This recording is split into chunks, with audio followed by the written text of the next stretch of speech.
আমি তো ছাত্রদলের 2 বছর দায়িত্ব পালন করেছি এখানে সাধারণ সম্পাদক হিসেবে।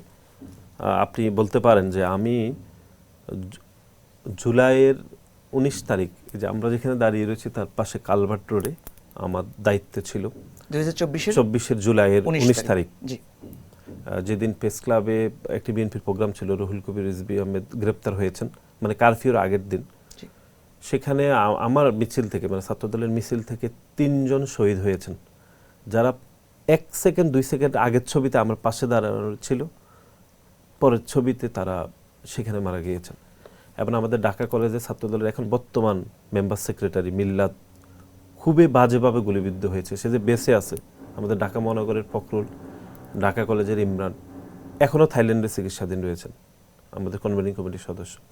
এরা সবাই আমার সাথেই ছিলেন।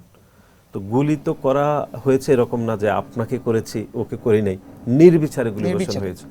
এর বাইরেও রামপুরা তো ছিলাম, খুবই বাজেভাবে গুলিবর্ষণ হয়েছে, আশেপাশের মানুষ মারা গিয়েছে। যারা জুলাই আগস্টে রাজপথ থেকে বেঁচে গিয়েছে তারা এমন নয় যে কোনো কৌশল করে বেঁচে গিয়েছে, ভাগ্যক্রমে। সুতরাং এইরকম পরিস্থিতির মধ্যে জুলাই আগস্টে ছিলাম। বিশেষ করে জুলাইয়ের 19 তারিখ আমার জীবনের সব থেকে খারাপ পরিস্থিতি হয়েছে, যেখানে 3 জন লোক, একদম সাথে দাঁড়ানো লোক মারা গিয়েছে। সুতরাং আমরা বেঁচে আছি, বিশেষ করে জুলাইয়ের 19 তারিখে আমি যে বেঁচে গিয়েছি, এটি আমাকে মাঝে মধ্যে মানে মনে হয় যে আল্লাহ নিজ হাতে আসলে বাঁচিয়ে দিয়েছেন।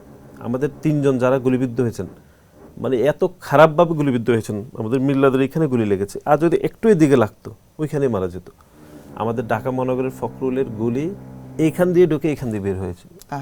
এখন আপনি দেখলেই বুঝবেন যে গুলির দাগ আছে।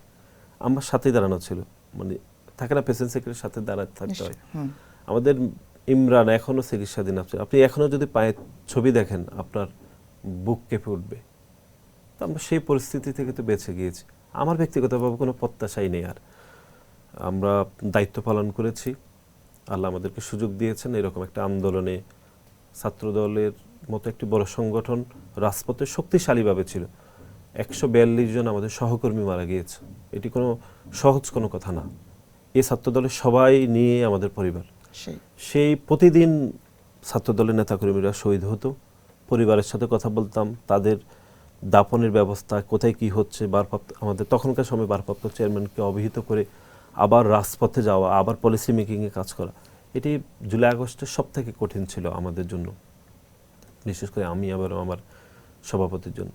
আমরা সেই সময় কাজ করেছি। আল্লাহর রহমতে দেশ এখন একটা গণতান্ত্রিক ধারায় আছে। ছাত্রদল কোনো ক্যাডেট দাবি করেনি, বিশ্বাস করেন আপনি, এবং ক্যাডেট দেওয়া হয়নি। এবং আপনি বললাম না যে আগস্টের 5 তারিখের পরে বলা হয়েছে যে 0% কন্ট্রিবিউশন, 100% সেলিব্রেশন। আপনি একবার চিন্তা করতে পারেন, এরকম বলা হয়েছে, যেখানে আমরাই বেঁচে গিয়েছি। সংগঠনের শীর্ষ নেতা আমাদের রাকিবুল ইসলাম রাকিবের হাতে এখানে গুলিবিদ্ধ হয়েছে।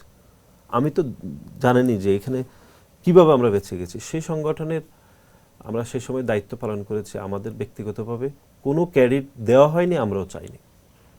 সুতরাং আমি এরকম একটা পরিস্থিতিতে দায়িত্ব পালন করেছি, আল্লাহ আমাদেরকে বাঁচিয়ে দিয়েছে।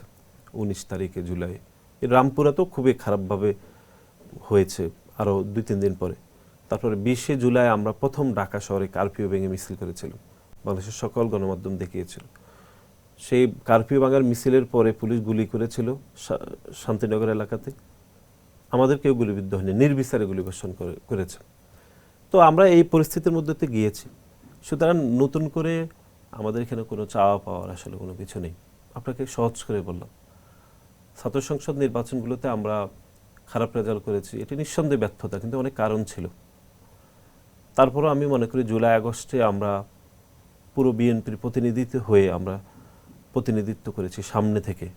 আমাদের দলের চেয়ারম্যান, তখনকার ভারপ্রাপ্ত চেয়ারম্যান, প্রতিনিয়ত এই আন্দোলনের সাথে সম্পৃক্ত ছিলেন, পার সেকেন্ডে। এখনকার যারা সমন্বয়ক হয়তো রাজনৈতিক কারণে বিরোধিতা করবেন 2-1টি বিষয়ে, বা হয়তো আনঅফিসিয়ালি করেনও না, আমার সাথে সবারই ব্যক্তিগত সম্পর্ক খুব ভালো। প্রতিনিয়ত তারাও কানেক্ট ছিলেন জনাব তারেক রহমানের সাথে পরোক্ষভাবে। সাথে সাথেই বলতেন যে ভাই চেয়ারম্যান সাহেবকে, ভারপ্রাপ্ত চেয়ারম্যানকে একটু জানিয়ে রাখেন, ওইখানে একটু বলে দেন এটা করতে, প্রতিনিয়ত। তো আমরা তো এরকম আন্দোলন করেছি, কিন্তু আন্দোলনের কোনো ক্যাডেট আমরা দাবি করিনি, বা এটি ইতিহাসেও যে খুব ভালোভাবে ছাত্রদলের নাম রয়েছে আমি সেটিও মনে করি না।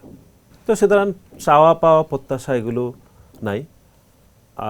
মহান আল্লাহ এরকম একটি ছাত্র সংগঠনের দায়িত্ব দিয়েছেন, আমরা দায়িত্ব পালন করেছি। ব্যক্তিগতভাবে আমার মনে হয় না 5 তারিখের পরে আমাদের ব্যক্তিগতভাবে কোনো বিষয়ে আমাদেরকে দোষারোপ করা হয়েছে বা আমি নিজে কোনো একটা বিষয়ে জড়িত হয়েছি খারাপ, এরকম আমি মনে করি আমি হইনি। দোষ ত্রুটি হয়েছে, বক্তব্য বিবৃতি, রাজনৈতিক তর্ক বিতর্ক হয়েছে, এর বাইরে সবটাই ভালোভাবে থাকার চেষ্টা করেছি।